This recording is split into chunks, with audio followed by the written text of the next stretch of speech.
No, pero es igual se me escuchará. Esto es un espacio pequeño. Bueno, vamos a ver. Estamos en el Ateneo de Castellón, que está ubicado en el Menador, como saben ustedes. Solemos utilizar la sala de conferencias para tal fin y a partir de hace 2 o 3 años, con los poemas de Chimo Beltrán, que está aquí, se inauguró una nueva actividad, que es la actividad de las presentaciones de libros. Piensen ustedes que si en España se publican o hay hasta 85.000 publicaciones entre libros y revistas, pues entre los socios del Ateneo también hay un plantel de escritores, tanto dramaturgos, novelistas, poetas como ensayistas, que desean presentar su libro en el Ateneo.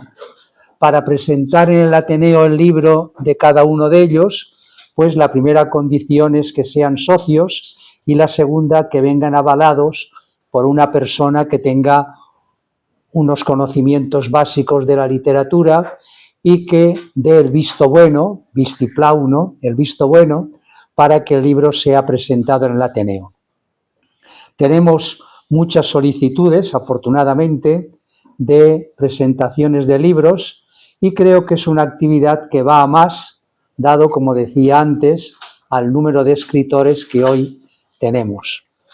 Bueno, pues esta tarde vamos a presentar un libro de una escritora reconocida, muy reconocida aquí en Castellón, que es María Roca Guía. Todos ustedes la conocen, es una persona inquieta culturalmente, que tiene en su haber varios libros de poesía y además también sobre ensayos. Me dijo que a ver si podía presentarle el libro, no es la primera ocasión que le presento el libro y lo hago con mucho agrado. Leía esta tarde, u oía, mejor dicho, unas palabras de Jorge Luis Borges hablando sobre los prólogos. Decía lo que todos conocemos, que los prólogos se piden a un amigo, que el prologuista ordinariamente, pues más que un prólogo, lo que hace es un elogio, porque claro, si el libro no reúne los requisitos de ser literario en sus distintos géneros, pues el tal prólogo no se escribe. Y efectivamente, él decía que el prólogo está hoy día hiper desarrollado, puesto que hay demasiados prólogos y muchos de ellos sobraban. No es el caso de este libro, que es un libro curioso desde el principio. La primera palabra que yo diría sobre este libro que causa es extrañeza, y lo voy a demostrar después un poco más ampliamente. Decía que, y no quiero compararlo con Rayuela de Julio Cortázar, este libro puede ser leído de 2 maneras, o así o de esta manera, y son 2 libros diferentes. Por lo tanto, como Rayuela, tú lees la novela y vas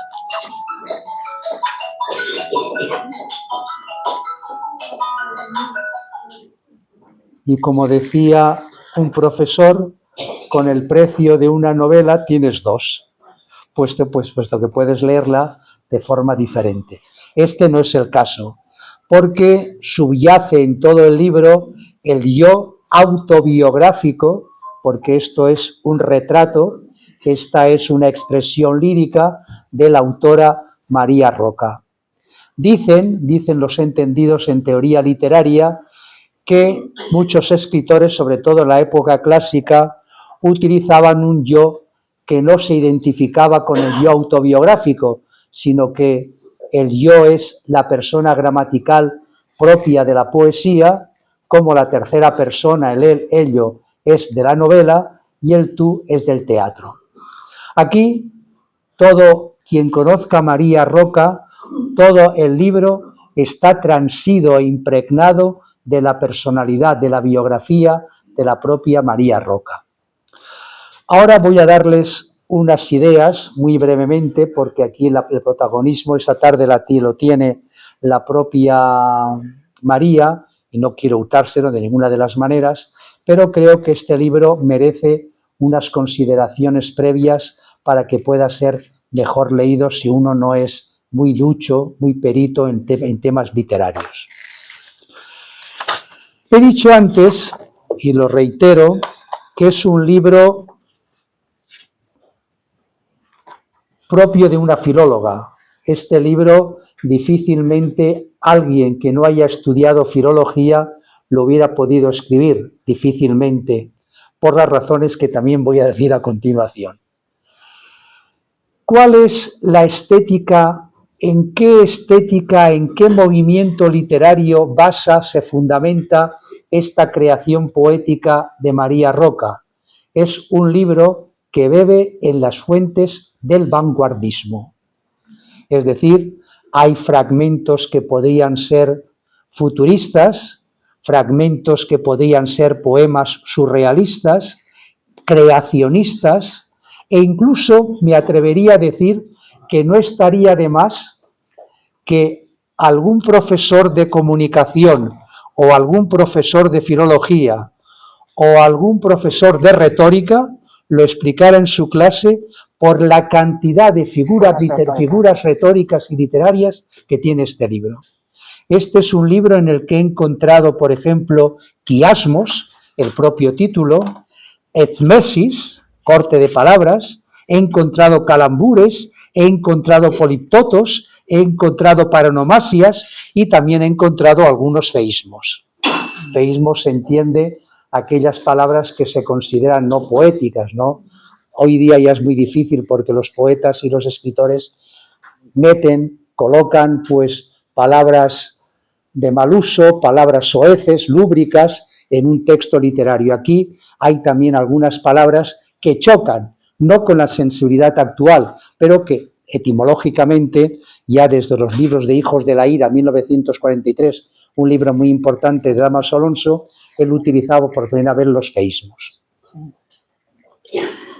Bien, por otra parte, yo he encontrado aquí, María, también, que tú eres hija de un tipo de profesores herederos del mayo del 68. Es decir, tú tienes conocimientos de lingüística, conocimientos de metapoética, muchos, conocimientos de metaliteratura, es decir, es un libro que se nota inmediatamente que es de una filóloga.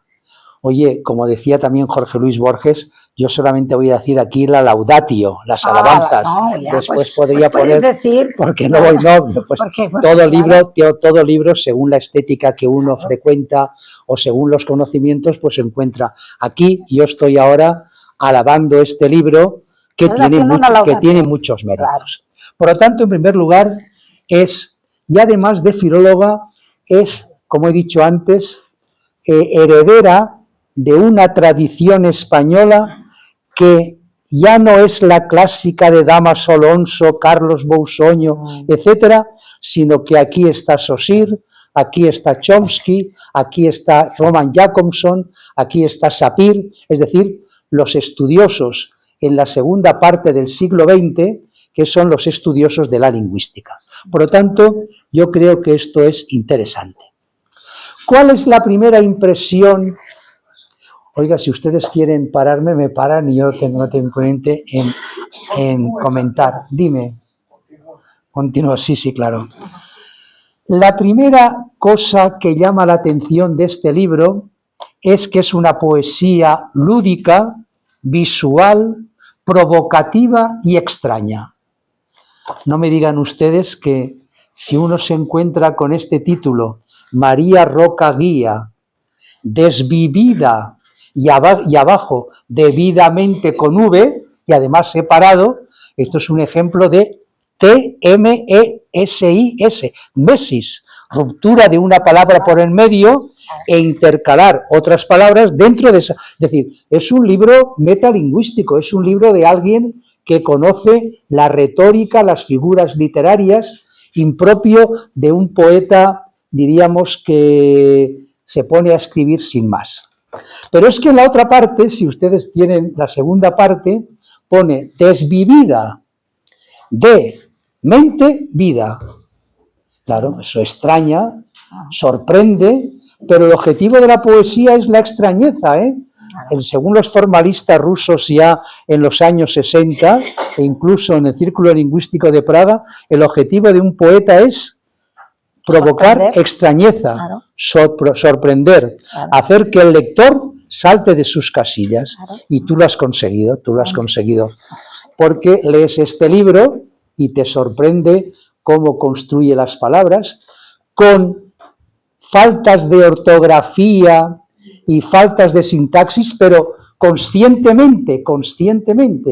Es decir, esto ha pasado por un corrector, pero conscientemente, como un modo de contravenir la cultura imperante, la cultura convencional, lo establecido, de epatar a la burguesía, ella introduce feísmos, como he dicho antes, introduce también expresiones que chocan y sobre todo, como he dicho antes, con rupturas tipográficas y con rupturas ortográficas. Y signos de puntuación. Y signos no tiene, también. Hay muchos signos de puntuación, claro, que sorprende, por eso es un libro eminentemente vanguardista.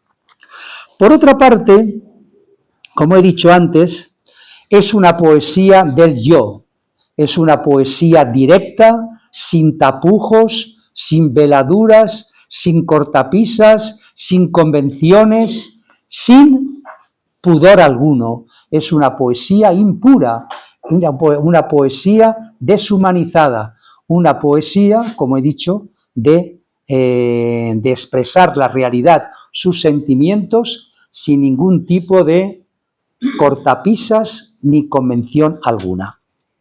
He hablado de las figuras retóricas. Es una poesía visual muy propia del creacionismo de Vicente Huidobro, el chileno, y aquí en España del autor del Ciprés de Silos, Gerardo Diego, y además es, como he dicho antes, un libro vanguardista. Pero por otra parte, es un libro transido, impregnado de lecturas. Esto no es un libro que sale espontáneamente, sino que hay un destacado culturalismo y un cierto exhibicionismo de cultura. Introduce elementos musicales, introduce elementos literarios, introduce elementos de la historia de la cultura en general. Es un libro también de rebeldía, es un libro, diríamos, sin ningún tipo de tapujo y que, por otra parte, también muy vanguardista, busca la provocación y busca también que sea un libro performativo, que quiere decir que desea y solicita del lector que actúe, que participe. Por ejemplo, un poema que está escrito en forma de clepsidra, como leeré después, poemas, por ejemplo, en forma tipográfica de ruptura, de una gran expresividad, pero tiene una característica importante que le da un cierto clasicismo, no es un libro clásico, y este clasicismo es lo que Dámaso Alonso hablaba de los finales cerrados, bien peinados, es decir, los epifonemas. Aquí, por ejemplo, encontramos versos categóricos. Ha estado jugando durante 2 páginas, porque es un libro lúdico, como he dicho antes, pero al final hay unas frases categóricas que son el mensaje que martillean al lector. Como veo que algunas personas están ya bostezando, voy a acabar enseguida. Tiene algo de lectura de Gloria Fuertes. Es decir, una lectura que quiere sorprender, quiere jugar con las palabras, quiere llamar la atención, no quiere ser trascendental, ¿no? No quiere ser trascendental, aunque sí rezuman algunos de sus poemas pesimismo, angustia, dolor y crítica. Todo esto, que lo he dicho así, bote pronto, voy a leer unos cuantos poemas, ¿me permites? Hombre, claro. Donde se vea. Por ejemplo, ya la propia introducción ya no es al modo antiguo, sino que dice: dedico esta obra poemaria a mis añorados padres, etcétera, etcétera, podría ser muy... Pero a continuación dice: a Maximiliano Alfaro por su apoyo y ayuda constante, a mis ángeles, a los demonios, a más de alguna diabla de las que hablan por no callar, a los amigos, amigas, enemigos, enemigas o similares, a mi mar Mediterráneo y a todo ser viviente y o desvivido, pero sobre todo lo dedico a ti, amigo lector, para que sientas esta poesía tan poemía, es un neologismo que se ha inventado, con el deseo de que sea, a partir de ahora, eternamente, otro neologismo, poetuya, todo ternura. Fíjense qué originalidad, ¿no? Pero es que a continuación nos introduce ya el poemario como si fuera lo que se llama un paratexto, es decir, una cita. Dice: tenía el mundo a mis pies, hasta que los pies me pusieron en el mundo, en forma transversal, una figura que se denomina en retórica un quiasmo. Es decir, es un libro para que lo estudien los alumnos de filología, porque se puede hacer ejercicios prácticos de retórica o de figuras literarias. Leo ahora algunos poemas que me parecen interesantes, sobre todo para defender la tesis que esta tarde estoy aquí leyendo.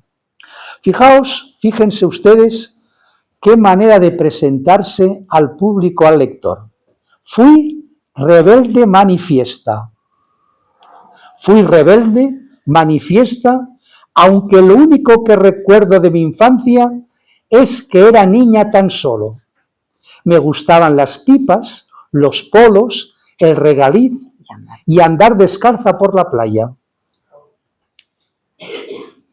Estuve en internado de monjas, me daba por ser aquello una alegría áspera, nunca me adapté al chocolate rancio de las mañanas, ni a las hipocresías tempranas. Así fue como las hipocondrías me adoptaron.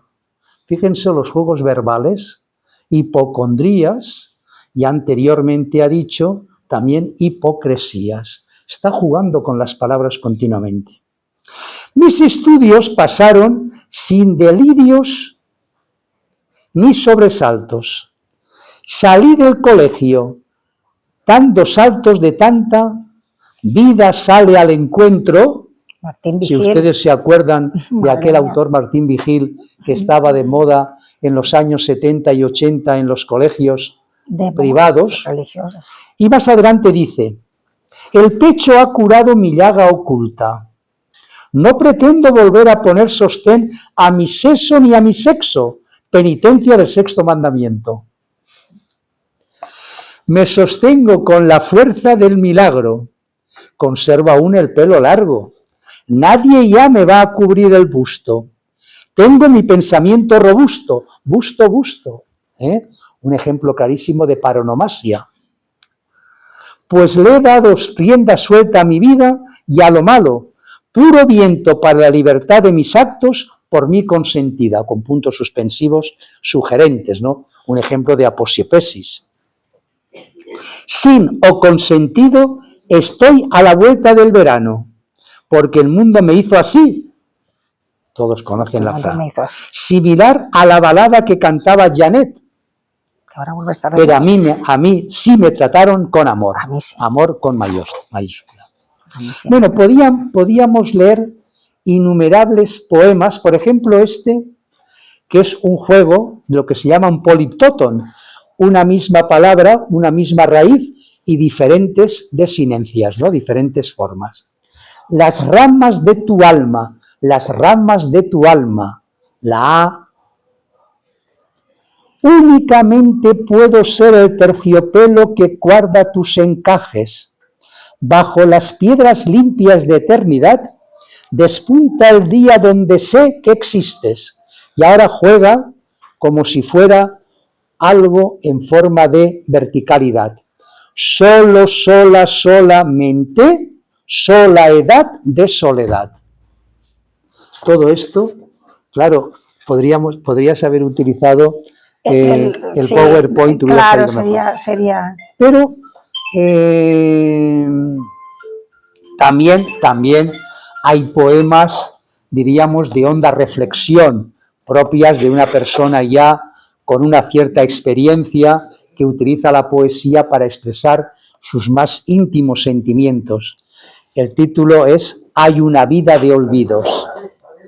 Hay una vida de olvidos que no es el endurar, o incluso una vida perversa hay, es así, la que nos acompaña.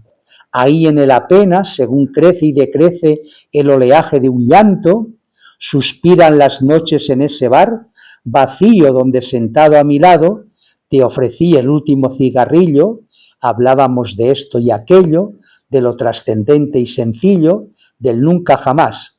Son esas horas miserables en las que hablar de la vida es hablar por hablar.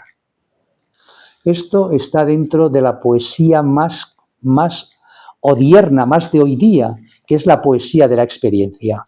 Una poesía de unas personas que en el bar se van hablando y al mismo tiempo van comunicándose pues, sus cuitas, sus preocupaciones, sus anhelos, etc. Y acabo, tengo anotados otros poemas, pero acabo porque quisiera que fuera ella la que hablara. Un poema que dice así: ojo por luna, ojo por viento, ojo por tierra, ojo por mar, ojo por aire, ojo por eternidad interminable.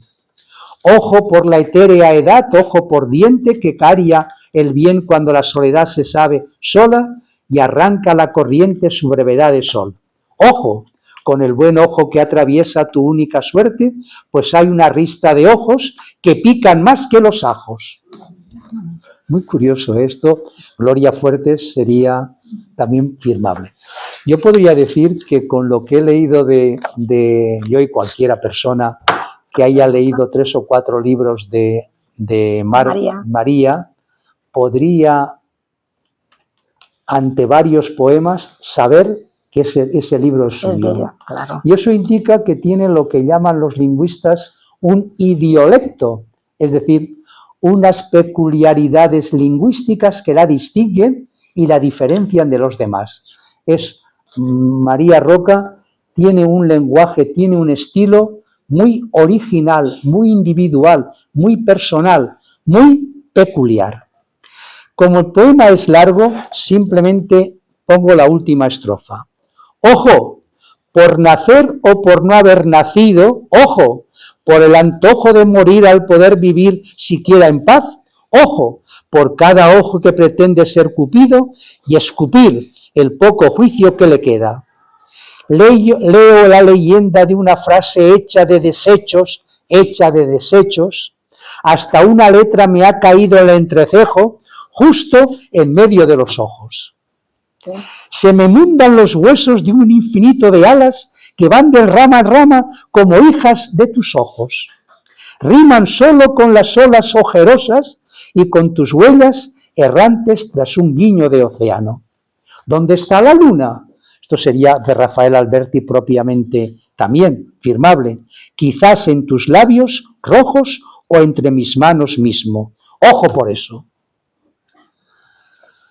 Yo creo que se puede disfrutar con este libro de poemas, disfrutar y aprender las cualidades humanas, lo que realmente la visión del mundo, la cosmovisión de la vida que tiene María Roca, y al mismo tiempo, sobre todo, saborear, apreciar, justipreciar el estilo tan peculiar y personal que tiene.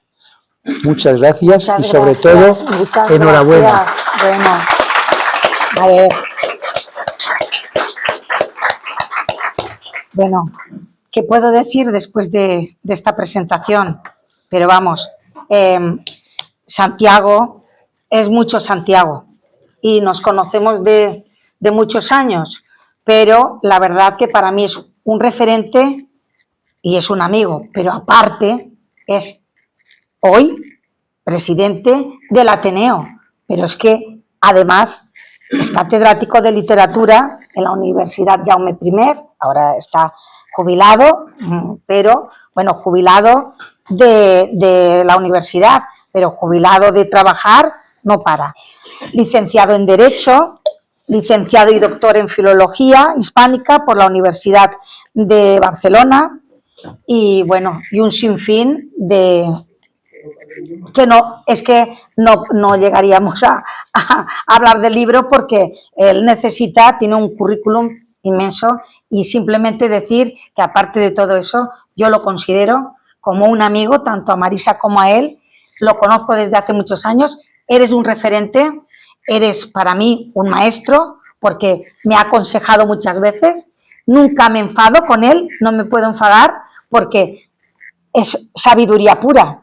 Y claro, y yo he aprendido de los mejores. Y uno de los mejores, sin duda alguna, para mí es Santiago Fortuño. Y en este día tan especial, que es un 30 de abril de 2026, en el que cierro una etapa porque yo quería que estuviera la gente amiga, que sí que todos los que estáis sois. No están todos los que quisiera porque no pueden, pero los que estáis, sabed que este día para mí es especial porque murió mi hermano en el 2018, para mí fue un cambio radical de vida, sí que es verdad que ha habido una sequía en cuanto a publicar, pero me he dedicado a escribir mi día a día, sí que es verdad lo que dice Santiago, a mí me gusta mucho crear, me gusta jugar con las palabras, yo construyo y deconstruyo al mismo tiempo, y sí que es verdad que desvivida es una palabra que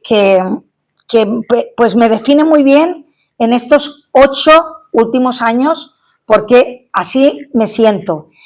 Hay dos partes muy diferenciadas, pero que se pueden leer y tienen la misma importancia una que la otra, pero son coetáneas.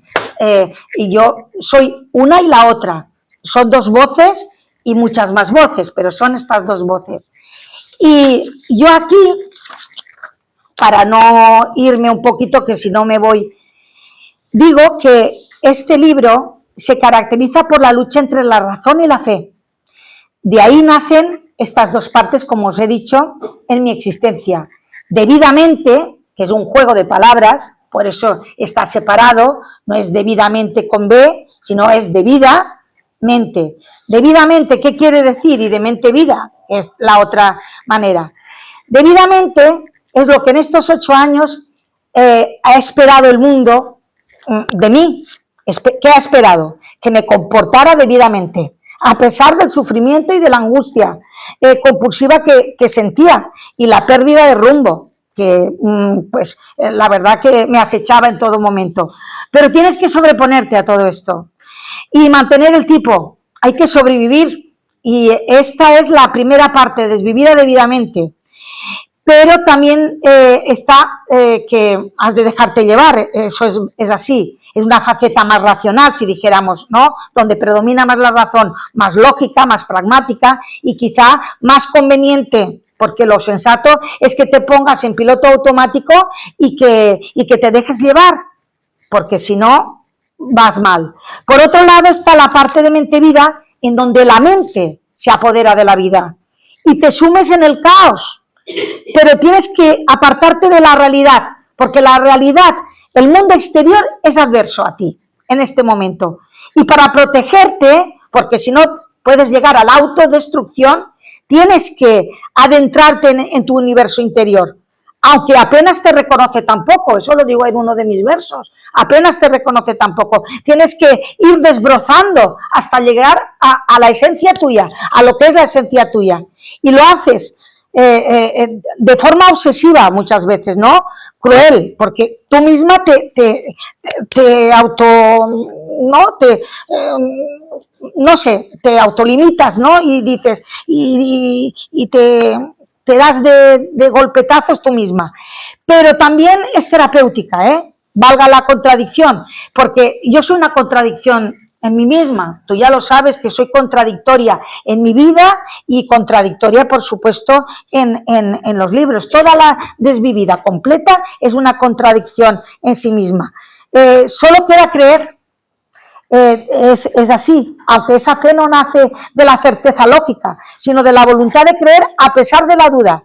Soy, digo en uno de mis versos, una Unamuno buena y mártir. Es como el San Manuel bueno y mártir, que el pobre no tenía dudas.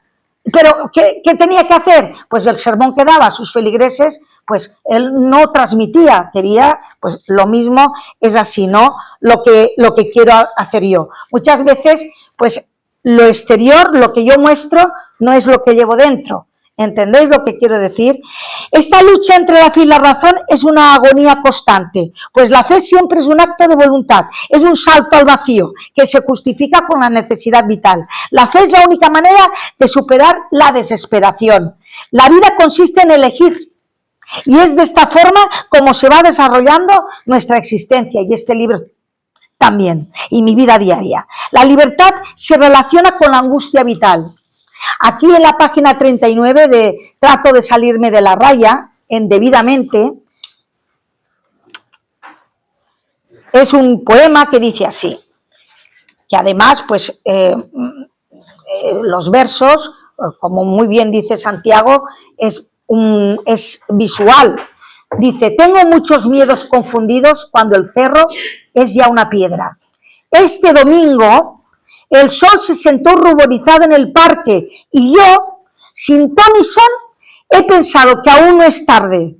La dignidad me acecha justo antes de ese minuto en el que debo, por fin, guardar las faldas en el fondo del armario o sobre el largo de mis piernas. Ahí está. Es así. Bueno, pues mi poesía es un largo testimonio de lo que he vivido, bien física o bien mentalmente, por medio de la fantasía, de los sueños. Es lo que uno vive por dentro, como os he dicho antes, y lo que vive por fuera, y no siempre coincide, no tiene por qué coincidir siempre. Hago un recorrido biográfico que que oscila alrededor de 3 ejes: la confesión de los aspectos más duros de la vida diaria, la búsqueda de la serenidad y la paz personal, y la esperanza en el futuro, aunque el yo, poeta, el yo lírico, es consciente del paso inexorable del tiempo. Esta tensión existencial, que está en todo el libro, que comporta una frustración vital, encuentra su antídoto a través de una serie de vías como la evocación del pasado, de la infancia, de la juventud feliz, de la incipiente madurez también feliz, ubicada en espacios concretos y centrada en aficiones como el cine, el teatro, la música, la lectura, los amigos y un largo etcétera. Y aquí, pues en la página 36, veréis, como soy muy cinéfila, yo soy muy cinéfila, y también lo plasmo en uno de estos momentos de mi pasado. La palabra se precipita de mente-vida, en la parte de mente-vida, página 36. Esta la tienes que leer tú, Carmen. Esta yo. Vale, pues dice así, página 36. Dice así. La palabra se precipita en el patio petrificado de la luna. Se enciende una llama negra. Fijo la frente en el cielo. El viento corre por mi espalda su pasar lento de serpiente. Lo mismo que Grace Kelly en Atrapa a un ladrón, mastico un poco de pollo, sensualmente. Estoy sobre una roca en el mirador de la Côte d'Azur. Delante de mí, entre desbandadas de horizonte, contemplo las facciones de un incandescente Cary Grant. Me pide un pitillo. Respira el champán pícaramente en un beso. Siento que en el deseo de mis labios hay otros labios. Sueño con un príncipe casi azul. Un pescado plateado vuela. Llega un pájaro que ríe en lo alto de la palabra. Es un día de calor, por cierto. Veo al sol fumar su propio fuego. Una gota de tinta horada el cemento. Dibujo en la página un verso de hierba. Canta el gallo por su pecho partido a cuchillazos. Las 6 o'clock. Clock, clock, clock. Se cierra el espacio y caigo al otro lado del aire. Hablo a solas, oblicuamente junto a las sombras. Escribo a contracorriente. Tengo un corazón que monta un caballito de mar bajo un cielo subvertido. Se aleja de todo. Está fuera de sí, hasta de su latido. Vivo su Star. Mi destino alumbra la raíz de la memoria mientras una letra reposa en el olvido. Nada se mueve, solo la hora crece, se dilata. Ya es verano. Muy bien. Pues bueno, sigamos un poquito. Dice, este recorrido biográfico, que muy bien ha dicho el profesor Fortuño, porque es un libro autobiográfico, donde me he quedado, dice, se convierte en descarriado, en ulceroso, en solitario, en quejumbroso, cuando me ensimismo en estos últimos años, en estos 8 años. A través de mis poemas, de mis reflexiones reflejadas en cada una de las líneas de este poemario, de mis escritos o pensamientos, he ido reproduciendo este amplio diapasón en donde se perciben las variadas modulaciones del dolor y el vano empeño de vencerlo. He reflejado en mis versos mis múltiples intentos para que el tiempo se salga de sí mismo, de su linealidad, de su simetría, poder volver al pasado, a ver si ese día se puede cambiar. Y ahora sí que entra Carmen Bellés Roig, a recitarnos Podría estar aquí o aquí. Tú eres además profesora, compañera mía y del grupo de teatro junto a Carles Pons, o sea que es una persona pues muy... Muchas gracias, María Cecilia, que me llegaste. Podría.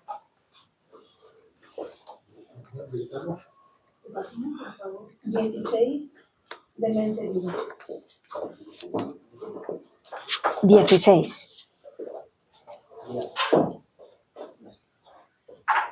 Podría Sí. haber sido... Dice que si necesitas un micrófono...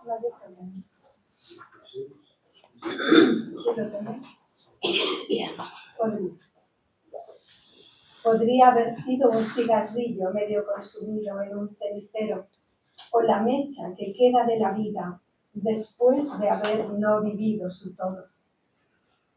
Podría haber sido las 5 de la madrugada desfilando por los hospitales, por las cárceles y revertir el futuro. Podría haber sido un recital de poesía a beneficio de los más desvalidos, o tal vez la espina dorsal de la conciencia que mira los pelotones de ejecución caídos del cielo. Podría ser la gaviota que vuela las costas del silencio, o un adagio de rocas deslizándose plácidamente sobre las olas donde un caballo persigue al diablo retorciendo la cola.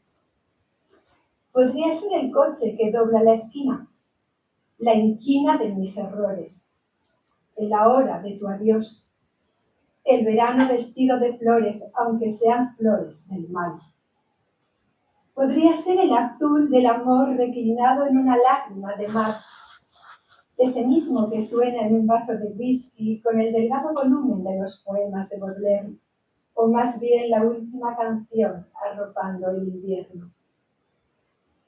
Podría ser un no ser sonriendo al absurdo, o un recuerdo de una historia diferente que se ha llevado suavemente tus sueños a otro lugar. Podría haber sido incluso el infierno de los que te murieron. Podría retener su carne encarnando yo el papel del perverso converso, pero mi mea culpa no lo siente, lo siento. Podría tragarme una cinta elástica de versos como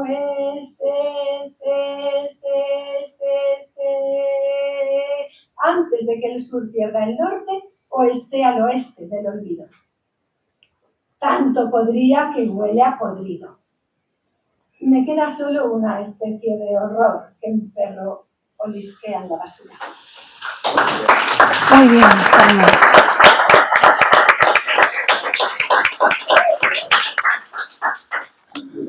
Gracias, Carmen. De nada. Pues eso, pretendo ser como un vaso comunicante y sumergirme con los lectores en las distintas épocas de mi vida, en todos los ámbitos, actitudes que he ido viendo durante mi vida. Yo me confieso al amigo lector desconocido, sin más preámbulos, y es que para mí, yo, poeta, la literatura se ha convertido en el devenir de estos últimos años, 8 años, justo ahora, ¿no? Mi realidad ha sido mi refugio, mi alma, mi terapia, mi destino, mi superación, mis dudas, como ha leído muy bien Carmen, muchas veces he dicho lo de podría, no he podido hacer más, podría haber podido hacer, y este podría es así. Escribir me ayuda a salir de mi soledad, de mi vacío existencial, y creo realmente que es un ejercicio necesario, absolutamente necesario. Yo no sé si nací para escribir, para la poesía, y puede ser, como diría Octavio Paz, que mi voz sea un poco ronca, áspera, roca rodada, eso lo digo yo, o un jeroglífico de bilis, sudor y sangre. Puede ser que sea un sustantivo sin adjetivos, cuya desnudez dibuja la muerte a su imagen y semejanza, a veces terriblemente inhumana. Y aquí en la página 49 de Delirio en lloros de colores, en Desvivida debidamente, lo explico. Página 49. Y digo así: delirios en lloros de colores. Dibujo tu recuerdo en lo que un día fue entraña de la roca, madre continua después de la muerte, manantial de un río transformado en poesía. Me resigno a mirarte reflejada en la estancia, y al oler tu fragancia me asomo a la ventana del verte piel adentro. Si yo pudiera hacer que volvieses, arrancaría a las musas mi canto y a todas las mieses su semilla, para que brotaras como un caballo blanco que me llevara siempre a galopar. ¡Ay! ¡A galopar! Libremente, sí, a galopar. Y yo devoraría mi pena, esa que tiene su propio lenguaje, su lúdico llanto. Un inmóvil pensamiento lo derriba el viento como el muro de tu alma inaccesible. No hay nada más duro ni más terrible que pintar el arco iris sin colores. Muy bonito.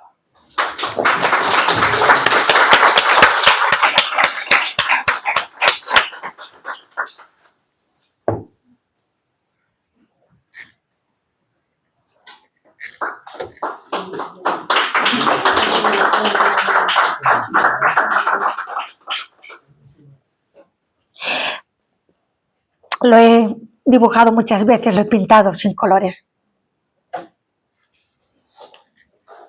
Y es que nuestras vidas se pueden resumir en un currículum, una trayectoria de vida laboral, social, personal. Nacemos, crecemos, nos formamos como personas, trabajamos como profesionales y más trabajamos para poder sobrevivir. Y cuando nos enteramos de que nuestra vida se esfuma, o cuando tenemos la oportunidad por fin de poder vivir, disfrutar de la única vida que se nos ha dado, morimos. Página 52. Debidamente tengo.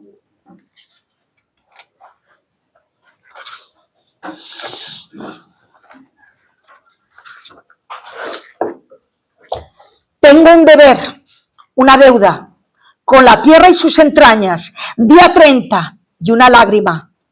Fue en abril. Cuánto se ha vertido, y aún llorado florece cada estío, cada otoño, cada invierno, cada primavera añorada, acumulando uñas y años con esa incertidumbre inquieta de si alguna vez vendrá suficiente mundo para pagarte, suficiente mundo para pagarte. Ahí se queda. Y continúo. Hay poemas que son dagas al corazón de los que nos sentimos solos, desvalidos, vulnerables, por diferentes motivos: ausencias, presencias destructivas, desilusiones, sin razones, surrealistas, espejismos, esperpénticos, injusticias, malos sueños recurrentes, envidias, incapacidad de poder parar el tiempo, malos días, el día a día, sin más.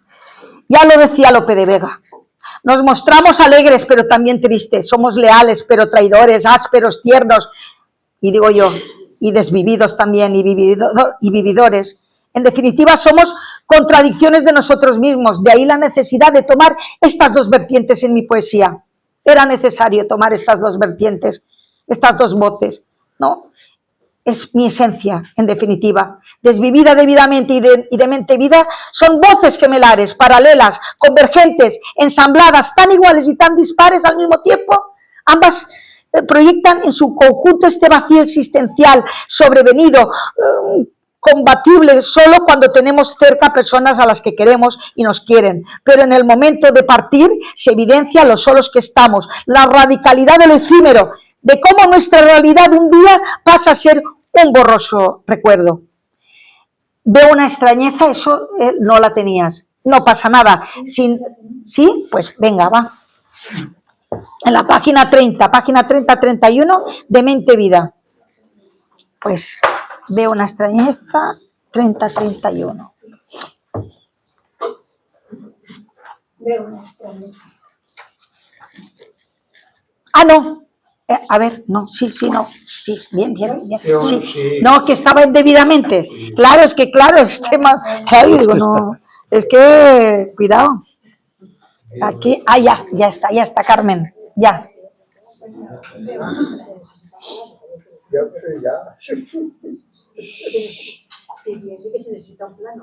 Sí. Así no es. Veo una extrañeza ahí adentro, en el lecho de los helechos, como yo lo llamo. Invade su característico olor a mueble, a chapa de madera, a caja destemplada, a cigarros, a flor de hibisco, a lejana primavera, no sé ya, y a tus ojos. Se me ha detenido el recuerdo en este ahora jugar. La lluvia azota la azotea. Golpea el agua en el costado más llagado de esta casa sin techo. Ha empezado la marea del mundo y entre los escombros un sueño vagabundo disipa todas mis vísperas de esperanza. Otra vez estoy en danza, otra vez, otra y otra. Alguien se pasea en el opaco resplandor de la superficie. Lo inconsciente quiebra los peldaños, esos que año tras año han visto cómo se remanchaba el frío al encender la luz. Hoy la bombilla se ha fundido. Nadie, sino yo misma, puedo iluminarme con lo que me acongoja o me conmueve a moverme, sin invertir el invierno que viene. Nadie es nadie, pero me falta solo un aún para entenderlo. Gracias, Carmen. Diluir la experiencia del poeta, el sentido del yo, en la colectividad, es el común dolor de los mortales.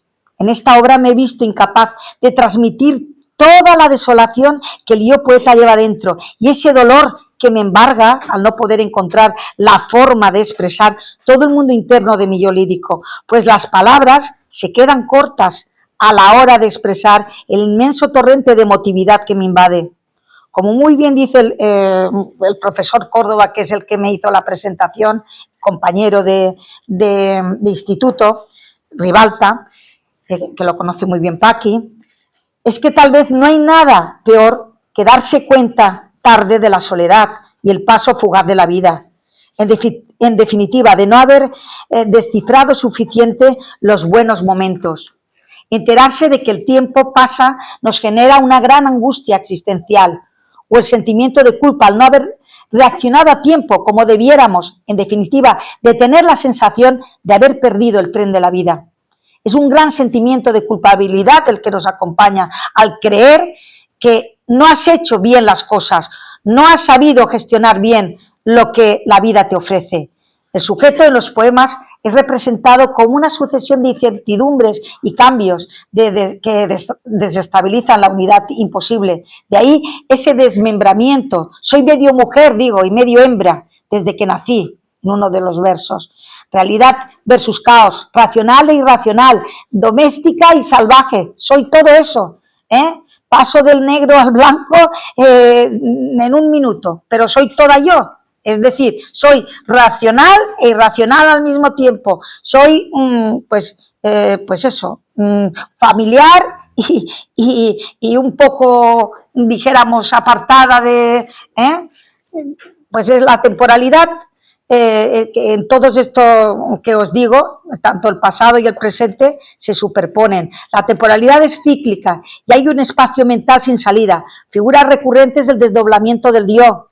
Yo me desdoblo muchas veces, desdoblamiento en el espejo, como muy bien sabe el profesor Fortuño. Monólogo lírico continuado en primera persona, principalmente la nostalgia es algo en continua formación. La escisión de desvivida nos muestra una crisis de identidad, ¿no? De disolución del yo. En la página 27, tú eres el único de mente vida, ese no te he dicho nada. Si no, pasamos, que hay muchos, es que hay muchos poemas y tampoco no quiero aburrir al personal. Pasemos, si queréis. El espacio dramático es un escenario mental donde se proyecta la conciencia extendida de un único yo sometido al infierno de su ser en el mundo. Me uno a la imaginería de la irracionalidad surrealista, de la hipocresía, de la ambición del mal por el mal. En la dedicatoria de Mente Vida, porque hay dos dedicatorias, en la que ha leído el profesor Fortuño es debidamente, que es la menos surrealista, pero es que la de Mente Vida es surrealista total, ¿vale? Total. Y también empieza, si en aquella el mundo era que tenía el mundo a mis pies hasta que los pies me pusieron en el mundo, en la de Mente Vida es cuando digo exactamente estos... Y cuando mis pies ya pisaban bonito el mundo, otros pies macabros me arrastraron, si cabe, hacia su mundo más cabrón. O sea que fijaos bien en la crudeza también, pues eso, y el surrealismo, que aquí pues ahora no lo voy a leer, pero dedico esta parte poética, también lo separo, a los pecadores de pacotilla, pacos opacos, Juanes insanos, Javis, Javieres, crudos y crueles, Manolos, Manueles que huelen a mal de lunes a domingos, pero eso son muy surrealistas en todos los aspectos. Pobres hombres. ¿Pobres hombres? No, Chimo, no son pobres hombres. Cuando lo lean, porque les llegará, sabrán exactamente lo que estoy diciendo. Menos mal que no son los chimos. No, pero que ellos saben quiénes son. Mi yo es un yo irracional e inseguro, contradictorio, lo he dicho muchas veces, amenazado por fuerzas oscuras desde mi propio yo, pero también se vislumbra un yo justo que busca la justicia, noble, generoso, lleno de amor. La norma moral es una regla moderna de tragedia que conduce a la destrucción del héroe y su irremediable condena, la derrota de su libertad, y es también el gran descubrimiento de mi decepción y de mi desengaño, de los héroes, que muchas veces también caen. Esa doble vertiente del yo desvivido entre mente, vida y vida-mente, cuerpo y alma, razón y fe, habrá de fundamentarse en la solidaridad como único paraíso posible ante la soledad y el abandono del ser en el mundo. Basta de combatir con uno mismo, el destino tiene que tomar una dirección decisiva, y esto no es vida, que sí que la va a leer Carmen, o esto no es vida, no la vas a leer tú. Debidamente, no la vas a leer tú, la voy a leer yo. Esto no es vida, página 17. ¿Debidamente? Debidamente, sí, en la parte de debidamente, página 17. Así tenéis dos libros en uno, que no os podéis quejar. Bien. O sea, que más no puedo hacer. Esto no es vida, Santiago. Aunque acepto pernoctar... Santiago no pone aquí. No, pero bueno, pero yo me estoy dirigiendo a un tú, a un vocativo. Claro, esto no es vida. Aunque acepto pernoctar como un labio bajo la sombra en guardia, siempre acechante. Sigo un paso adelante y compruebo el respirar del silencio. Dudo un segundo de salir o no salir a la calle. Me siento sola y todo el mundo lo sabe, hasta mi pequeño universo, ya os lo he dicho. Soy observada por la lluvia, por mí misma. He de hacer esto o aquello o cualquier cosa. Me digo y me respondo. No tengo excusa. Me doy media vuelta. Durante años no he necesitado nada más que tu presencia, todo y mi carisma. Carísimo ahora y descascarillado por fuera. Aprieto entre mis manos apenas un momento la permanencia vibrante del duelo y pienso, ya basta. Pues hasta aquí, ya basta. Eso es lo que quería deciros, que hasta que llega...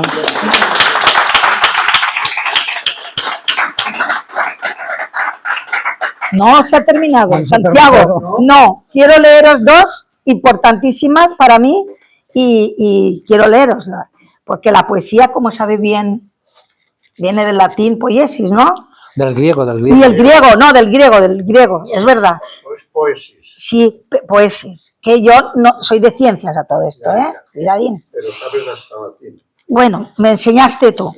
Cualidad de crear, hacer o producir. Es verdad, me enseñó él. En latín me lo enseñó él. Es una manera de evadirse de la realidad y los poemas se usan como biblioterapia. Yo no he tenido que inventar la poesía en Desvivida, pues la poesía ya está inventada. Vamos, sí está inventada. Solo he tenido que poetizar mi existencia. Me he cansado de asistir demasiadas veces a la tragedia de la conciencia, al absurdo itinerante, a la vida humana, la rebeldía y a la angustia existencial. Me he cansado, a través de las que el yo lírico espera encontrar una respuesta y solo encuentra, ¿sabéis lo que encuentra a veces? La nada.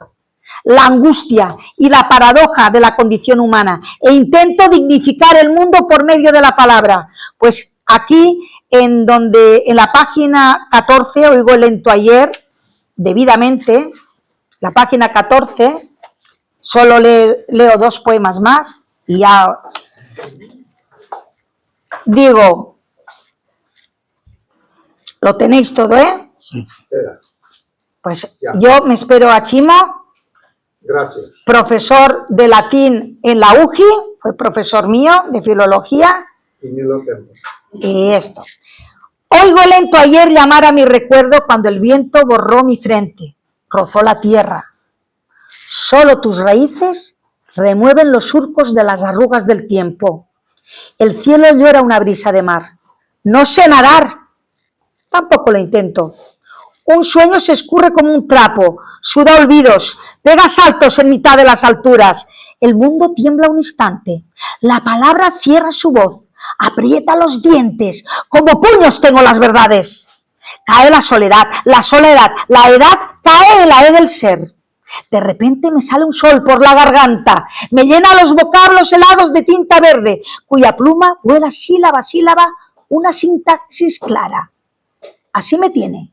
Así estoy, como el rostro de una niña cuando bebe un vaso de hambre o un sorbete de sombra milenaria donde se saborea la ignorancia. Calla el silencio, sepulcro de la razón, cristalinas venas escuchan el murmullo de la fuente centenaria, mientras las frases trepan con sus dedos callosos. El árbol de la vida crece sin parar de crecer. Hoy borro de mi mente el lento ayer, porque un largo quejido de sangre mi lengua aquieta. Continúo mirando hacia arriba. Si tiendo el brazo, te puedo tocar para salvarme contigo y luego seguir. Qué sordo es el ruido de la soledad, con esas sonoras risas, muertas de risa, pero algo me dice, nada, nada, nada, nada, nada, nada, nada, nada. Muy bien, muy bien, muy bien.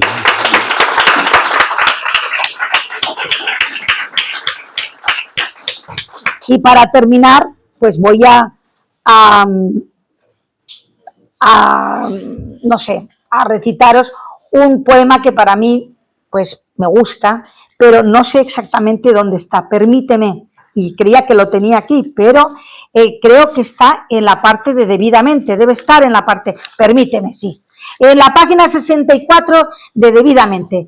Es un poema de amor, es un poema de amor. No, hombre, todos son poemas de amor. De mucho, el dolor y el amor van muy unidos, Chimo. Porque si uno no le duele, es que no ama.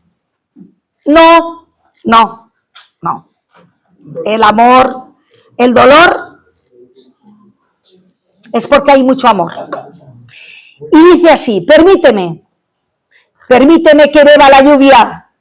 Por una gota yo puedo llorar o construir la inmensidad del mar. Si las lágrimas hablaran, dirían tu nombre. Espera, no me basta ni un segundo para que seas tú el primero. Arte y vida, y una palabra que no es silencio. Extinto está el mundo en un cielo que anda ya por la tierra, y tú, presentido, te despeñas hasta mis pies y me abrazas con un abrazo de paz. Y ahora, no me basta ni un segundo para que seas tú el primero, ya que eres todas mis horas dentro de una nube fluida.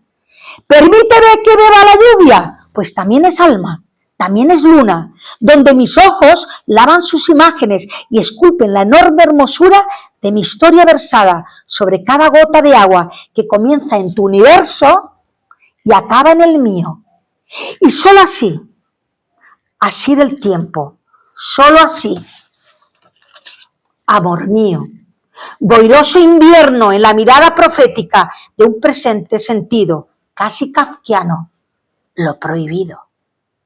Ya se sabe que lo que dice el trueno lo predice el rayo, en tu frente despierto a perpetuidad.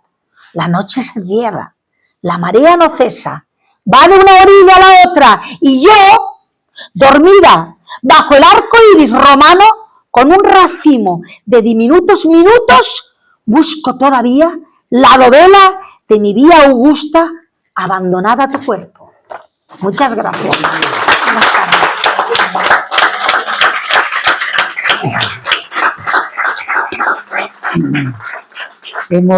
Hemos advertido y comprendido cómo esta poesía interpretada por ti tiene otro significado muy diferente y un sentido muy entrañable. Yo creo que ha sido una excelente tarde que hemos podido asistir a tu presentación del libro, El Ateneo, y aquí hay miembros de la Junta Directiva. Te felicitamos y además te deseamos que tengas mucho éxito en tu libro. Amor y muerte, Eros y Thanatos, y efectivamente también un libro en el que parecía, y así lo había dicho al principio, que era sobre todo importante por cómo jugaba con el lenguaje, se transforma en otra visión, en otra perspectiva que tú tan extraordinariamente has mostrado y expresado. Muchas gracias. Muchas gracias